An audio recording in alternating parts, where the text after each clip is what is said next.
What's up, everybody? Lane at Stanley Dodge here. Behind me we got this beautiful B5 blue Charger with 5.7 Hemi in it. It's not a 6.2 or anything, but it's a pretty nice car and it's a nice daily driver. That's the main thing. Let's get into this. Just start looking at it. This is the Blacktop edition. All right, so what I was trying to say is this is the Blacktop edition right here. So that means we've got just all these different little black badging and everything like that. We've got, you can see the Dodge emblem in the headlights. Mean looking with this blue color. Looks absolutely beautiful. But got the 5.7 Hemi in here. I'll show you all that. Let's go ahead and pop the hood. Absolutely love it. Oh my goodness, it looks perfect in the sunlight. All right, so you can see it's been a little bit since we've had this one detailed, but we've got the 5.7 Hemi power plant under here. Freaking beautiful car, beautiful car. 2023, by the way. And oh my goodness, looks great. See, what I don't understand is why the 5.7 Hemi looks different in this compared to a Ram truck. I wish they would make them kind of all look like this, but you know, at the same time, there's a little bit of access restriction and everything there. But anyway, you've got your Charger last call right here, and your functional foot scoop right there, actually functional. Instead of fake, like, you know, on the sport hoods and everything on the Rams and all that. But anyway, we got your 20-inch wheels here, 245 45s, and there's Z-rated tires that come on it, so you can go a little fast with them. Come back here, a little bit more black badging. Let me give y'all an exhaust clip real quick too.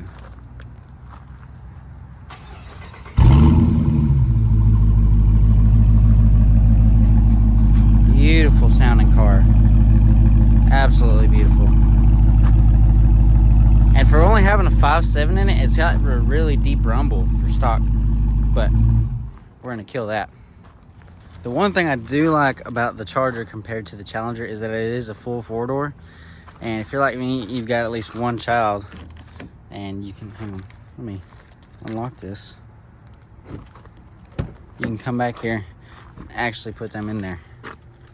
It's not limiting on space-wise, but either way, this is still very much a sports car. You got the black spoiler in the back. Everything's all black on the accent-wise. Come in here to the inside, and let me give you a little tour.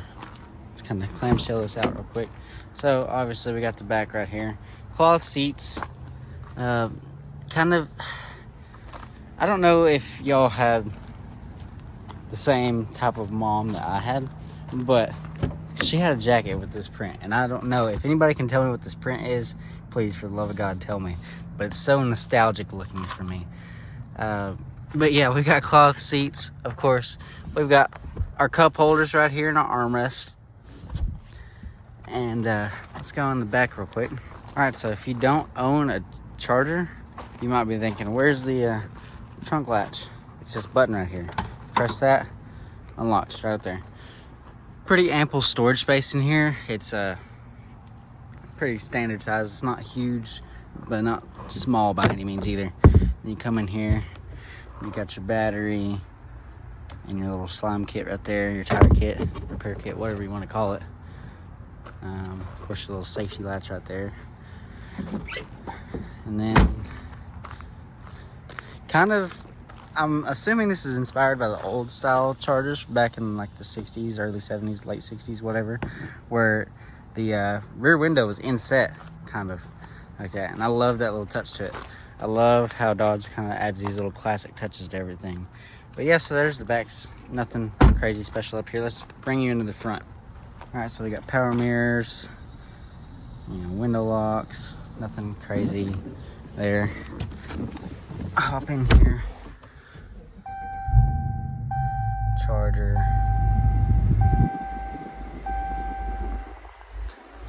We got course, our media, Sirius XM. Let's make sure that's turned down so I don't get copyrighted. But one thing that's kind of cool, doesn't have this in the Challengers, but Dodge Brothers, designed in Detroit right there. So let's go ahead and start with the steering wheel. We got our virtual assistant right there, voice recognition, standard cruise control, paddle shifters, and your lights and everything over here on this side. But one thing that is cool is whenever you start cycling through this, let's go down. So you got your speedometer, obviously you can change that to kilometers or whatever you need to do. Vehicle info, tire pressure, coolant, transmission, oil temperature, oil pressure, oil life, battery voltage, intake air temperature. I think that's pretty cool. That's something that you don't see on a lot of them. Engine torque, so you rev it up. I'm not going to rev it up too high. This is a dealership's vehicle. And you got your horsepower also. It's pretty neat to be able to see that and in real time, so you can see how much torque you're feeling at the moment, kind of, if that makes any sense. But it's pretty neat. And then you've got your performance right here. So you got your 60 timer, your 100 timer, your 1/8 mile, quarter mile, braking distance, current G-forces, peak G-forces, and your lap timer, lap history, and your top speed. It's pretty neat. Fuel economy, 11.2. It's just been sitting here idling for a little bit. Your trip info, we've got 100 miles on this thing because it's a 23 model, and we've kind of taken it places, doing different things, kind of showing it off and different stuff like that. But that goes through that entire setup up there. Now let's go over here to the infotainment area. So we'll start up here. We've got your garage openers, your map lights, everything like that. And then come over here. Of course, you got your radio and your Connect system.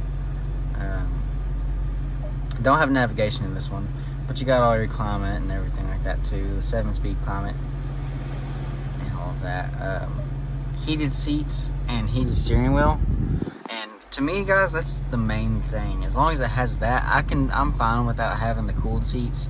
It is kind of a luxury, but it just, if you get in and it's super hot and you're sweaty, it just feels weird on me. I don't know if I'm the only one that has that or not, but one thing that's cool, you can go out here to your performance control, press the sport mode or whatever, and it changes everything over to sport, or you can press it again and go back to default.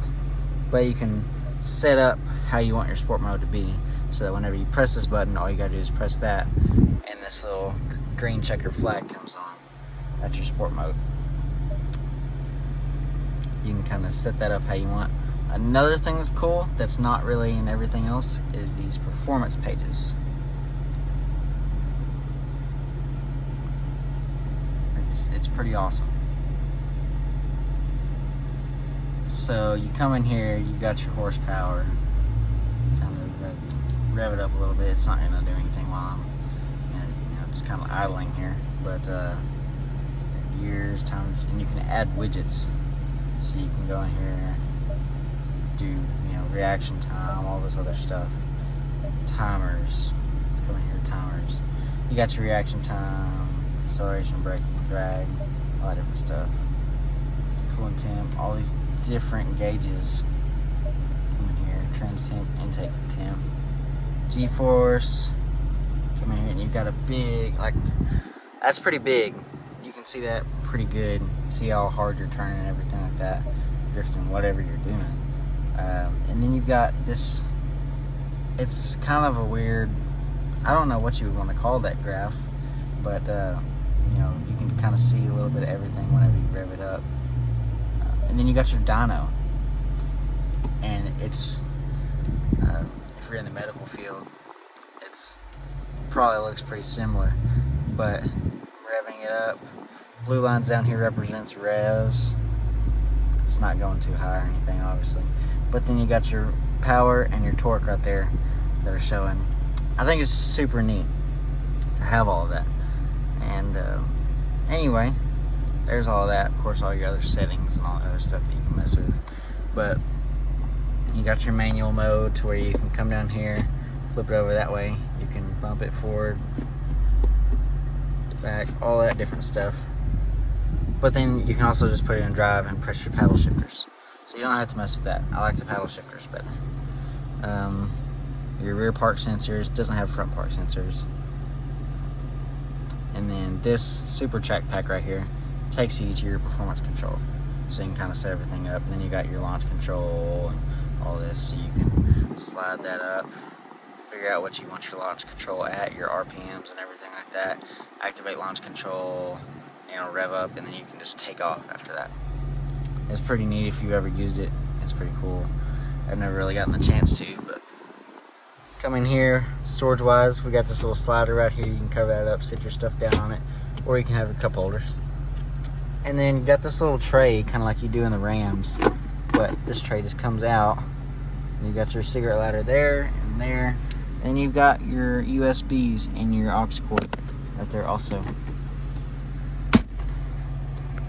Pretty ample room in here. I'm sitting pretty far back, and we've still got that much room, leg room in the back. So you could sit comfortably in here with, you know, everybody that you're hanging out with being in here. Of course, we've got the Alpine sound system. I don't know if you can see that. Let me zoom in on that. That's Alpine. But yeah, the one thing I do like about this is there's not a lot to it. And that's one of the attractions to this vehicle, is you're not worried about the expensive repairs of having the Hellcat motor or anything like that if something does break down on it. And it's a V8. We're getting rid of those. Dodge is getting rid of them. They're going to the twin turbo Hurricane motors. I'm not sure how I feel about those yet. I've seen them, and they're fast, they're cool, but we'll see how they fare in terms of reliability compared to our Hemi V8s that we've had for years and years and years. So I'm interested to see how that goes, because the stock standard output Hurricane has more horsepower than this 5.7 Hemi does. But is it going to hold up reliability wise? And is it going to get the fuel mileage that they say it's going to get? We'll have to figure that out. But let me know what y'all think about this car here. We've got it for sale. We can ship it anywhere you want. And for pretty cheap rates. I think we charge $1 a mile, which most places will charge you a lot more than that. But yeah, we can ship it all over the country for you. We've got very competitive pricing. We price everything within 500 miles of us, and make sure that we have the lowest prices within those 500 miles on any vehicle that we can get. So if you want to trade it in to us, you want to just sell your vehicle to us outright, we can take that. Just reach out to me and call our office and ask for Lane, and I'll get you hooked up. So, yep. See y'all later, guys. See us at Stanley and Gilmer, Texas. Bye.